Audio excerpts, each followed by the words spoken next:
in the consideration of how many items we have to juggle as human beings. We have various parts to our lives. That in order to find happiness and progress, I need to simplify and find those activities that are all-encompassing and go to the root. You might find that the mind can become agitated by so many prospects in life. Did anybody here ever worry about anything? Yeah. So there's a sublime way in which the Shastras talk about how to focus one's mind on the root of our existence, and that's Krishna.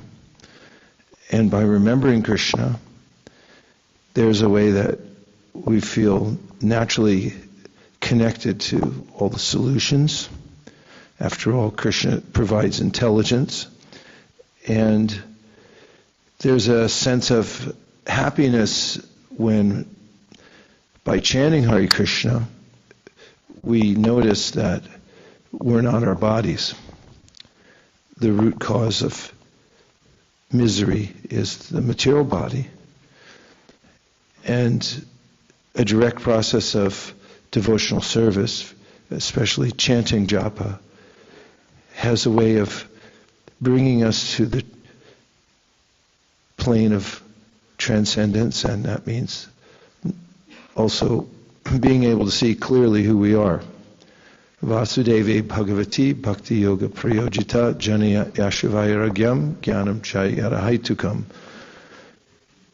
Sūta Gosvāmī said there's a natural way in which we achieve knowledge when we do devotional service. And real knowledge means kṣetra-jñaṁ cāpi viddhi sarva-kṣetreṣu bhārata kṣetra-kṣetra jñayor jñānaṁ mataṁ.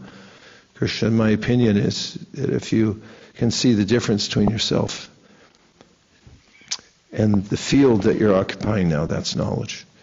So, in summation, the chanting of Japa is the primary means by which we can overcome all of the anxieties of life that are caused by identifying with the body and the mind. What's more, we can experience a connection with Krishna through chanting His name, because there's no difference between Krishna and His name. And therefore I've come to say to myself, and I'm sure I've uttered it out loud a few other times, that if all else fails, and it will, especially printers and internet connections and so forth, then chant Hare Kṛṣṇa. So the mantra, my mantra is, if all else fails, comma, and it will, comma, chant Hare Kṛṣṇa. What do you think of my mantra? Yeah. And we can commiserate with others about how many things fail in this world. Relationships fail, governments fail, bank accounts, everything, whatever it is, sooner or later will fail us, but Krishna never fails us. So it's nice to be in a practice where there's no fault. No one can find fault with it. And what's more, that it's an infallible process. Anybody have a thought or a comment? Just a little human interaction, then we'll start. One from this side, one from that side. Yes, Kanka, welcome back. Good to see you. You can start and I'll translate.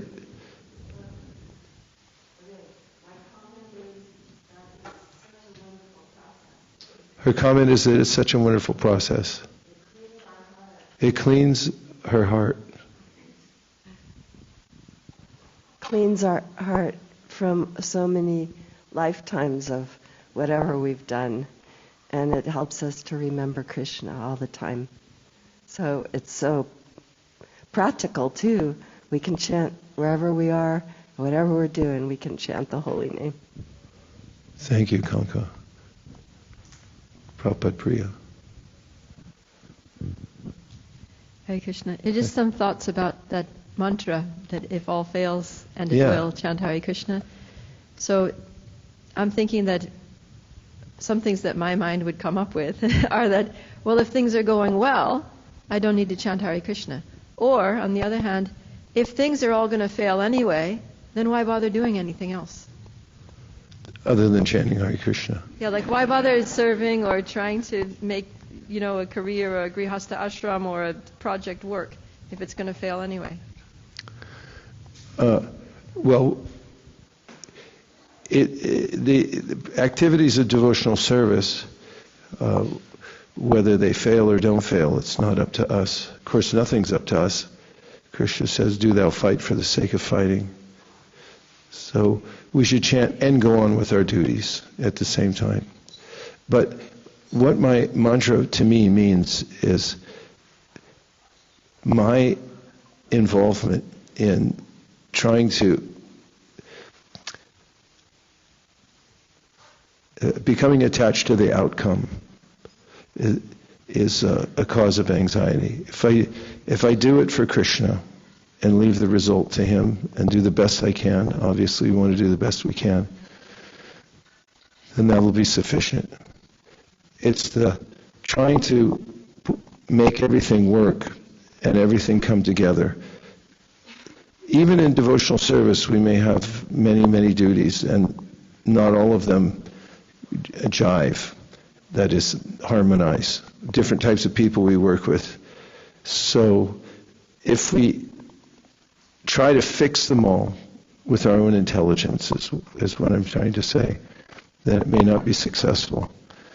And to summarize it, once I was talking to a senior godbrother whose advice I appreciated and always appreciate, and I was complaining about the overwhelming nature of management.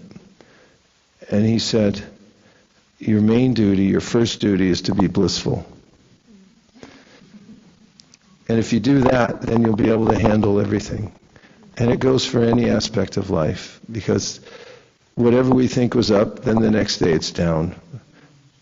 And by the same token, things that were down, they come up anyway. If you keep doing it with the right